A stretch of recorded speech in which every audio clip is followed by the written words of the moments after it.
Assalamualaikum warahmatullahi wabarakatuh. Halo semuanya, selamat siang. Kami dari Sektor 1 Teknopolis Kelompok 5 Yogyakarta.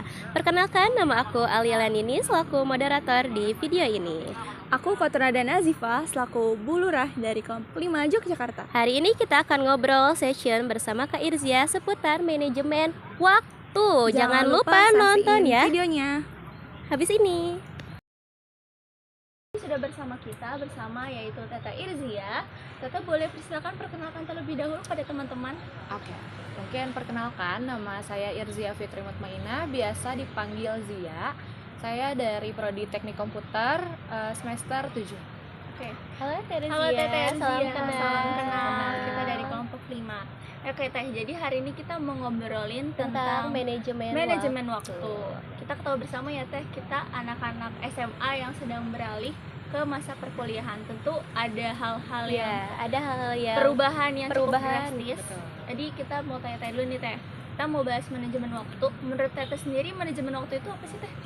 Menurut aku manajemen waktu itu adalah bagaimana kalian mempresentasikan, menunjukkan bahwa kalian itu bisa memanajemen kegiatan kalian sehari-hari. Mungkin contohnya dari perkuliahan dulu ya. Kan mungkin kalau misalkan SMA itu waktunya ya udah jam 8 atau misalkan jam 7 masuk sekolah gitu. Tapi kalau di perkuliahan itu beda. Kadang kita harus memanajemen waktu bagaimana kita berkuliah, mata kuliahnya tuh jamnya beda-beda, entah itu dari dosennya ada perubahan jadwal atau misalkan tiba-tiba ada perwalian atau sebagainya. Jadi teman-teman mahasiswa harus bisa pintar memanajemen waktu kegiatan keseharian teman-teman. Nah, menurut Teteh sejauh ini Teteh udah bisa memanage waktu dengan sebaik mungkin gitu? Alhamdulillah, kalau saya sendiri merasa cukup dengan manajemen yang saya manajemen sendiri gitu ya. Keren banget sih. Kalau untuk benefitnya gitu, keuntungan Teteh manajemen waktu Teteh kan udah dengan baik itu seperti apa Teh? 7 semester nih Teh. Pasti ngerasain dong kayak manfaatnya kita Teteh Keuntungannya mengatur waktu, gitu. manajemen waktu itu Rasanya untuk sehari-hari gitu. Beda. Oke, mungkin manfaat mungkin ya, manfaat dari manajemen waktu itu sendiri mungkin diri kita jadi lebih disiplin. Dari perihal waktu, perihal kegiatan gitu. Kegiatan apa aja sih yang kita punya di hari ini gitu. Kemudian jam berapa aja sih dan kita harus seperti apa gitu ya. Apalagi ketika kita kuliah mungkin ada yang anak kos juga mungkin ya, apalagi kalau anak kos biasanya kalau misalkan ada kuliah pagi takutnya terlambat dan lain sebagainya. Itu sangat-sangat berpengaruh kalau menurut saya. Kenapa? Karena kita harus disiplin untuk diri kita sendiri gitu. Itu pertama. Kemudian mendisiplinkan orang lain. Karena dari siswa ke mahasiswa itu biasanya kita selain bisa mendisiplinkan dan memimpin diri kita sendiri, biasanya kita disuruh dituntut untuk mendisiplinkan dan memanajemen orang lain. Benar. Berarti selain mendisiplinkan kita, tentu juga mendisiplinkan orang lain. Begitu Teh Nada. Oke. Berarti benefitnya emang kerasa banget ya Teh ya, perubahannya tadi. Apalagi yang bagian anak kos ya. Kadang kan ada hal-hal yang kita urus dulu paginya dan lain sebagainya. Teteh, kita sekarang mau bicarain tentang peralihan dari masa SMA ke perkuliahan, bagaimana memanage waktunya Teh? Oke. Mungkin karena aku sendiri waktu SMK itu anak organisasi juga, jadi tidak terlalu berat gitu ya, tidak terlalu berat untuk diri sendiri gitu. Jadi entah itu masa perkuliahan atau organisasi akademik dan non akademik, itu alhamdulillahnya nggak terlalu kaget. Tapi mungkin buat teman-teman mahasiswa yang dulunya nggak organisasi sama sekali, mungkin agak kaget dengan jadwal perkuliahan dan organisasi kampus mungkin ya.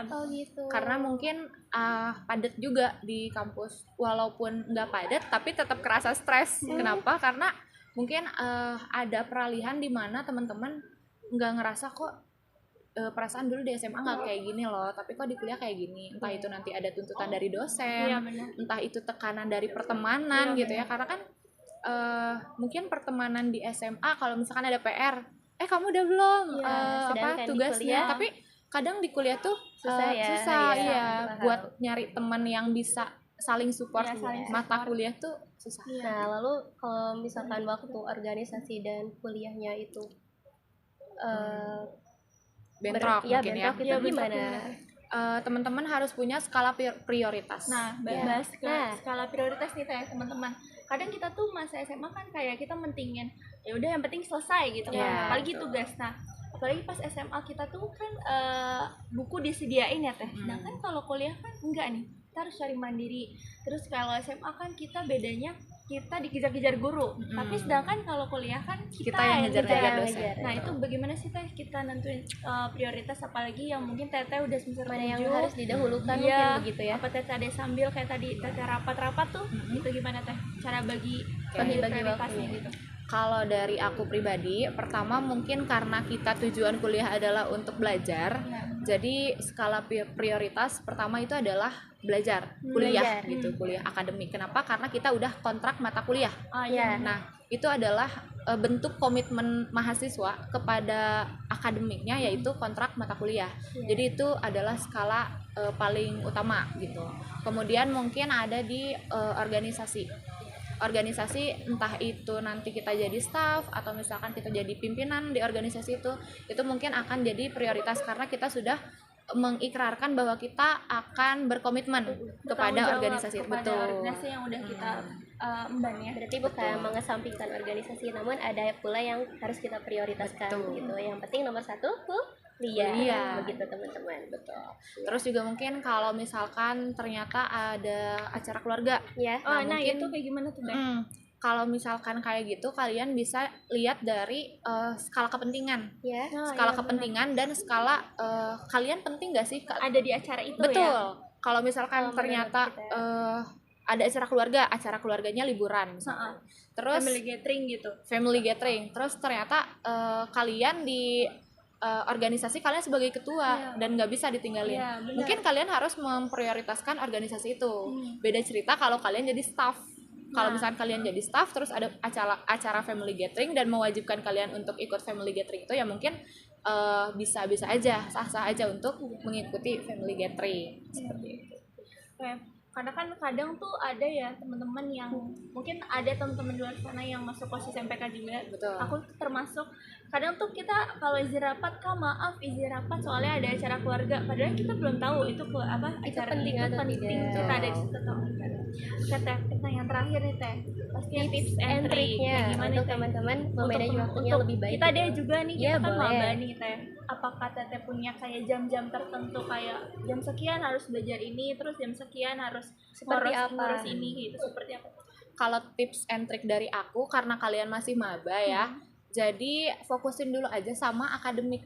Kenapa? Karena kalau menurut aku mengejar IP atau mengejar nilai untuk di semester awal itu sangat penting. Kenapa? Karena pelajarannya dan mata kuliahnya masih mudah gitu, masih bisa dikejar untuk mendapatkan nilai A gitu. Kalau misalkan udah semester akhir tuh kadang susah untuk dapat nilai kalau di teknik komputer biasanya seperti itu. Untuk dapat nilai yang sempurna itu kadang emang susah gitu. Jadi diusahain untuk fokuskan di akademik terlebih dahulu. Pendidikan terlebih dahulu. Betul. IPK dulu tingginya Teh. Nah, kalau misalkan mau teman-teman punya niatan untuk organisasi atau UKM seperti itu, boleh di semester 3 biasanya. Di semester 3. Jadi di semester 1 dan di semester 2 fokuskan dulu kita untuk mengejar IPK gitu ya. Betul. Karena pelajarannya lebih mudah. Di tingkat 1. Nah, mungkin nanti peralihan ke tingkat 2 kalian sudah bisa beradaptasi dengan sama lingkungan, sama teman-teman. Baru kita mulai berorganisasi. Betul. Seperti itu. Mungkin itu tips and trick. Oke, terima kasih Teteh untuk sharing-sharingnya. Mungkin ada pesan apa? Pesan apa aja bebas untuk teman-teman, entah tentang manajemen waktu atau tentang kita lah sebagai maba. Pesan dari kakak tingkat gitu. Pesan dari kakak tingkat ya. Yang aku sesali ketika aku maba mungkin ya, dan mungkin bisa jadi pelajaran buat teman-teman maba semuanya di sini. Nitip untuk bersosialisasi, karena mungkin nyari teman itu susah, apalagi yang benar-benar teman ya. Jadi mungkin dari sekarang bisa dipilah-pilih teman, kira-kira mana teman yang bisa diajak untuk berorganisasi, diajak untuk ambis gitu ya di akademik gitu. Jangan sampai ke teman-teman yang gak mau kalah gitu, karena jadi saingan sama teman itu nggak enak gitu. Padahal kita udah nganggapnya teman, ternyata mereka nganggap kita saingan gitu. Yang ambis bareng lah gitu. Berarti seperti kata pepatah ya Teh, kalau bertemanan dengan orang yang menjual minyak wangi, maka kita juga akan kebagian wanginya. Tapi kalau kita berteman sama orang yang mau minyak tanah, berarti kita juga akan minyak tanah kayak gitu. Bagus nih ini pepatahnya.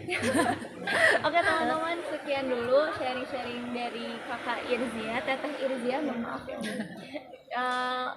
Hari ini kita cukupkan. Untuk selanjutnya mungkin nanti kita akan ngobrol-ngobrol lagi dengan teteh Irzia ataupun dengan kakak tingkat yang lainnya. Terima kasih semuanya. Sampai jumpa lagi. Assalamualaikum warahmatullahi wabarakatuh.